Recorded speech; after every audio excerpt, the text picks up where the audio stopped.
pagi, salam sejahtera buat kita semuanya.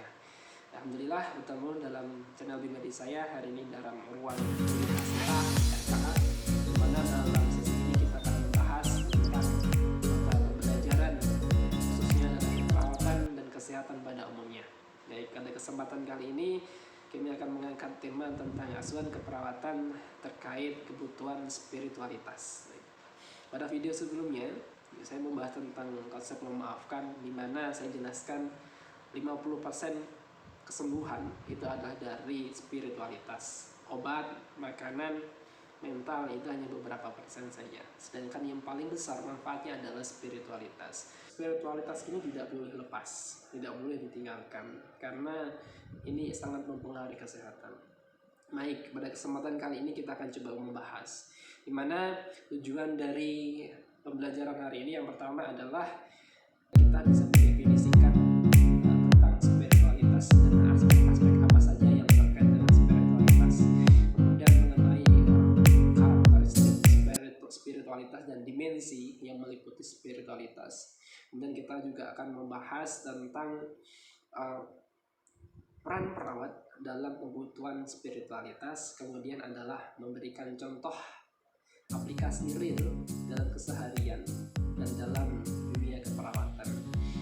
Baik, kalau kita membahas tentang spiritualitas, mungkin di benak kita akan berpikiran tentang agama, tentang Tuhan, kepercayaan dan semacamnya, dan itu tidak salah karena beberapa ahli mengatakan tentang spiritualitas adalah di mana usaha seseorang untuk mencapai kedamaian, untuk mencapai kebahagiaan dengan dia mendekatkan diri kepada Tuhan, ataupun dia menyatu dengan alam dan energi yang ada di sekitarnya. Ya, kalau kita membahas tentang konsep energi alam, ini akan sedikit menyinggung yin yang, akan membahas tentang energi yang ada di sekitar kita. Mungkin next time kita akan. Begitu, ada beberapa aspek yang meliputi tentang spiritualitas. Yang pertama, aspek pertama adalah tentang eksistensial, di mana aspek ini akan berhubungan dengan individu untuk mencari jati diri tentang dirinya.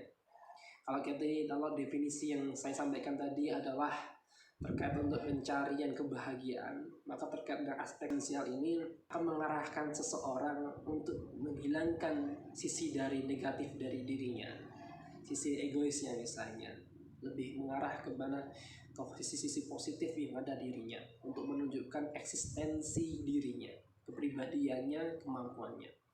Kemudian ada aspek yang berhubungan dengan relasional, di mana relasi ini adalah hubungan antara seseorang dengan Tuhannya.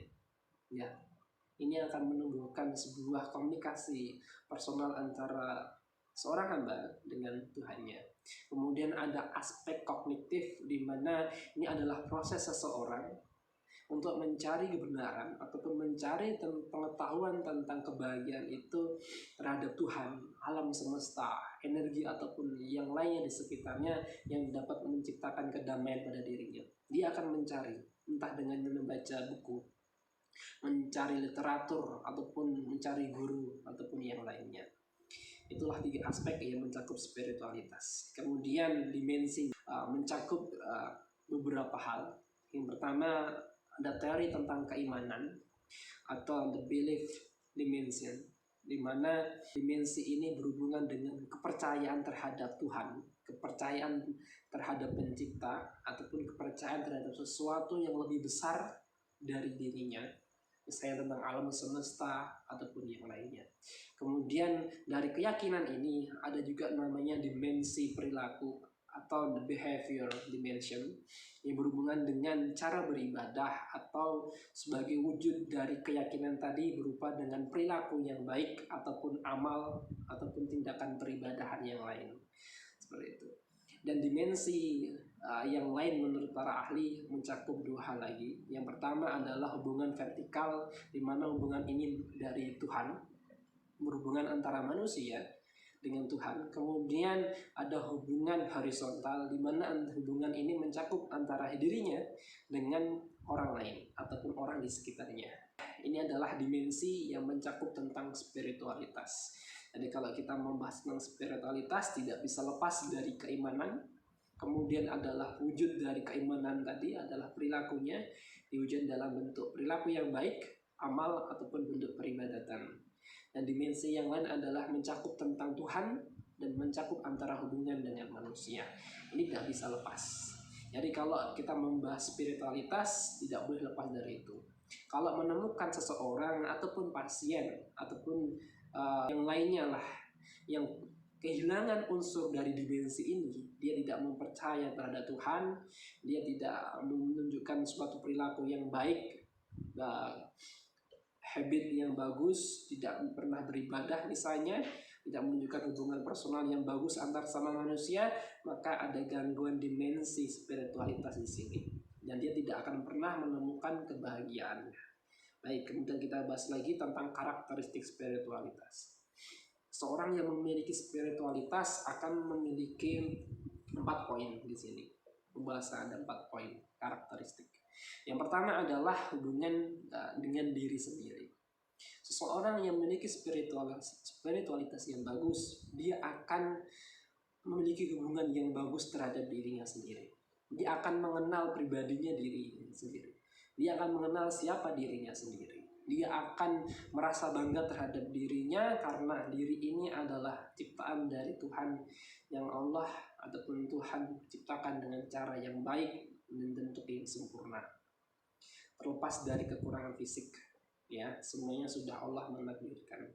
Dan ketika hubungan ini baik, maka seseorang itu akan menikmati hidupnya, akan memaknai hidupnya dan mengetahui tujuan hidupnya. Ya. Karakteristik pertama adalah hubungan dengan diri sendiri yang baik.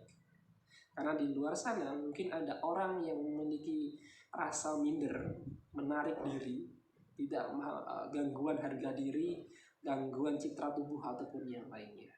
Maka karakteristik pertama yang harus dipenuhi adalah hubungan yang baik dengan dirinya sendiri. Kemudian hubungan dengan alam. Nah, hubungan dengan alam ini sebagai sebuah tanda bahwa seseorang itu memiliki spiritualitas yang bagus. Ya. Ini terkait antara alam semesta, misalnya ada lingkungan dia berada, berhubungan dengan tanaman, berhubungan dengan hewan ataupun yang lainnya. Seorang yang memiliki karakteristik spiritualitas yang bagus, maka perilakunya terhadap alam pun juga akan bagus. Ketika dia tidak menyakiti hewan, ketika dia menjaga lingkungannya, misalnya merawat tanaman dengan cara misalnya ketika sedang memupuk ataupun menanam tanaman ataupun yang lainnya, dia sambil ngomong misalnya tanaman, misalnya ini buah apa gitu kan, apel gitu kan, tumbuh subur ya, tumbuh yang ridang dan macam-macam. Nah, mungkin ada beberapa pernah mendengar bahwasanya ketika kita berinteraksi dengan alam ini juga sebagai bentuk menghilangkan stresor. Mungkin next time bisa kita bahas ya. Jadi bukan gila gitu kan, karena ini adalah berhubungan dengan karakteristik spiritualitas ya. Yang ada di sekitar kita itu juga makhluk yang dia memiliki bahasa sendiri untuk berkomunikasi dengan Tuhannya. Maka tidak sekedar semena-mena mentang-mentang tidak bisa ngomong gitu kan, kita menendang hewan, kucing, ayam, melempar ataupun menyakiti tanaman yang lainnya. Jadi ada bahasanya gitu kan, karena berhubungan dengan spiritualitas. Kemudian tentang hubungan dengan orang lain. Oke. Hubungan dengan dirinya bagus, hubungan dengan alamnya bagus, kemudian hubungan dengan orang lain pun bagus ya, karena ini berhubungan dengan kesehatan psikis juga. Manusia tidak bisa lepas dengan manusia yang lainnya. Kita selalu hidup berinteraksi. Tidak bisa kalau ada orang yang merasa dia lebih hebat, merasa bisa melakukan semuanya sehingga tidak membutuhkan manusia yang lain. Toh ketika seseorang dalam posisi tertinggi pun dia akan membutuhkan orang di bawahnya untuk apa? Menunjukkan eksistensinya. Untuk menunjukkan apa? Menunjukkan bahwa dirinya berguna dan dibutuhkan di masyarakat. Maka hubungan ini sangat perlu. Kemudian tentang hubungan dengan ketuhanan. Ini adalah hubungan vertikal, mana hubungan ini harus bagus, dibentuk antara seseorang dengan Tuhan. Ketika tidak ada hubungan yang bagus antara manusia dengan Tuhan, maka bisa digambarkan hidupnya akan hampa karena tidak mengetahui tujuan hidupnya sebenarnya untuk apa. Ketika seseorang bertujuan hidup untuk mencari tentang kebahagiaan dunia, tidak akan pernah selesai. Orang mencari harta tidak akan pernah puas karena tidak berkah. Contohnya adalah koruptor, kan? Orang mencari kebahagiaan dari siapa? istri, anak, saudara, manusia yang lain tidak akan bisa, karena manusia yang lain bisa menimbulkan sakit hati. Ya, benar kan? Mungkin teman-teman yang pernah punya teman baik gitu kan, teman karib, teman dekat, kita bisa cerita banyak hal gitu kan, kemudian karena sebuah masalah ternyata dia meninggalkan kita dengan apa, rahasia-rahasia pernah kita ceritakan ya. Nah, kita tidak boleh terlalu berharap kepada manusia gitu kan. Maka hubungan yang paling bagus yang tidak akan pernah menyakiti adalah hubungan dengan Tuhan. Mencintai Tuhan tidak akan pernah bikin kita sakit hati gitu ya.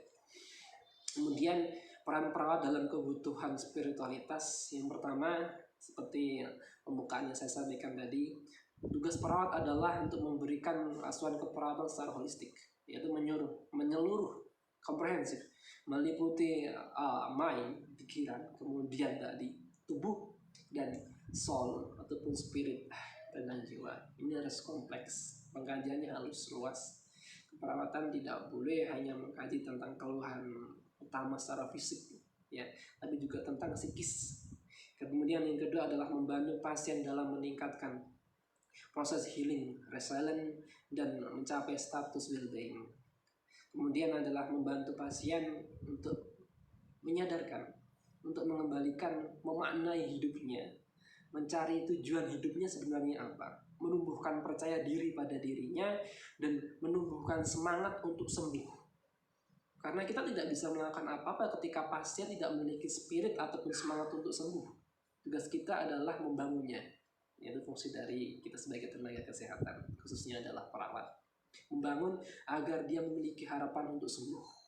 Paling tidak ada kondisi di mana pasien itu dalam kondisi terminal, dalam kasus sedang kritis, ataupun dia mengidap suatu penyakit yang divonis tidak bisa sembuh ataupun yang lainnya. Paling tidak kita bisa membangun dia dalam kondisi terminal ini adalah meningkatkan kualitas hidup. Di sisa waktunya, di sisa hidupnya jangan sampai sia-sia. Kita motivasi agar dia bisa menjalankan ataupun melakukan sesuatu yang masih diinginkan diri, ataupun untuk memaksimalkan ibadah agar dia menerima kematian dengan damai, dengan tenang. Baik, kemudian membantu klien untuk memenuhi kebutuhan spiritualitasnya, misalnya dengan beribadah. Klien beragama Islam, beragama Kristen, ataupun Hindu, Buddha, ataupun yang lainnya, kita berusaha untuk memfasilitasi mereka untuk beribadah kepada Tuhan. Ya, itu tugas dari perawat. Kemudian contoh-contoh spiritualitas dalam kehidupan sehari-hari, yang pertama adalah individu dapat merumuskan arti personal yang positif tentang keberadaannya dia di dunia. Itu untuk apa? Dia harus bisa merumuskan tujuan yang positif tentang tujuan hidupnya untuk apa. Individu harus mengetahui hikmah tentang rasa sakit, hikmah tentang ujian dan cobaan. Biasanya ujian dan cobaan itu hanyalah sebagai media untuk meningkatkan derajat kita terhadap Tuhan. Hanyalah sebagai pijakan kita untuk menjadi seseorang yang lebih hebat, lebih besar. Ini adalah tantangan, ya kan? Menumbuhkan rasa percaya diri terhadap dirinya, kemudian menumbuhkan harapan terhadap seseorang dalam kehidupannya. Orang yang memiliki spiritualitas yang bagus, dia akan memiliki semangat etos kerja yang bagus, atau semangat berkarya, semangat menjalani hidup dengan penuh semangat. Menghubungkan antara hubungan personal yang bagus antara seseorang dengan orang yang lain. Dan dalam keperawatan yang perlu diaplikasikan adalah tentang hubungan personal antara perawat dengan pasien. Membangun hubungan yang bagus, trust, saling percaya antara perawat dengan pasien. Ini harus ditumbuhkan dulu ya. Karena apabila tidak ada hubungan yang bagus antara perawat dengan pasien, ini tidak akan terjadi saling keharmonisan, tidak akan terjadi kerjasama untuk pemberian asuhan keperawatan yang bagus, yang benar, yang tepat. Kemudian melakukan pengkajian secara individual untuk perkembangan spiritualitas dari pasien. Tidak bisa ini misalnya kita mengkaji pasien spiritualitasnya yang berhubungan dengan kesensitivitasan ya, karena kadang-kadang orang itu atau pasien itu merasa tertutup, tidak serta-merta mengatakan semuanya terhadap orang asing gitu kan. Kalau kita sudah sebagai seorang perawat kemudian mendapatkan trust, kepercayaan dari pasien, maka tugas kita adalah melakukan pengkajiannya secara detail. Tidak bisa hari ini kita mengkaji ini kemudian besok dioper ke teman kita atau penyiar, tidak bisa. Maka ada pengkajian secara khusus. Maka perawat perlu membangun spiritualitasnya. Perawat harus mampu mengembangkan spiritualitas dirinya. Fungsinya apa? Untuk meningkatkan sensitivitas dirinya terhadap klien yang bermasalah terhadap spiritualitasnya.